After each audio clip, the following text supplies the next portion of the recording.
oma kohtupidamine kuningale ja oma õigus kuningapojale.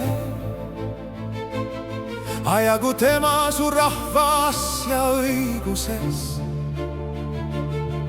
ja su viletsate asja õigluses.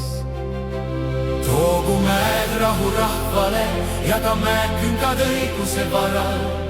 Ta mõistku õiglast kohut viletsale rahvale.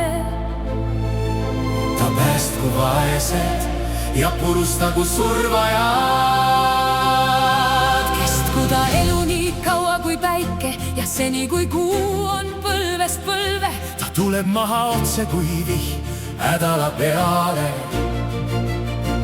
Nagu vihmapiisad, mis niisutavad maad. Tema päevil õitseb õige ja valitseb suur rahu, kuni enam ei ole kuud. Ta valitseb merest mereni ja Frati jõest ilma maa otsani.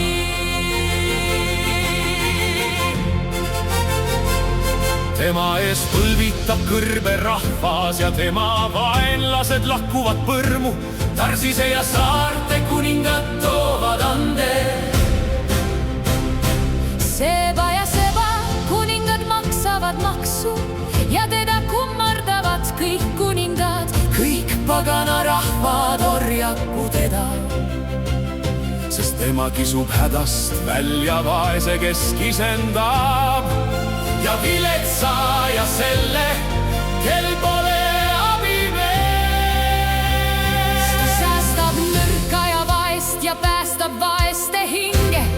Ta lunastab nende hinged kavalusest ja vägivallast. Ja nende veri on kallis tema silmis ja ta elab ning temale antakse Seba kulda. Ja tema eest palvetatakse alati, kogu päev õnnistatakse teda. Viljarohkus on maa peal, mägede harjadel kahisevad viljapead nagu Liibanoni mets. Ja linna elanike tärkab otse kui maast rohtu. Ta nimi püsib igavesti, päikesepaistel võrsugu ta nimi. Õnnistagu nad üksteist sellega, kiitku teda õndsaks kõik rahvad. Tänu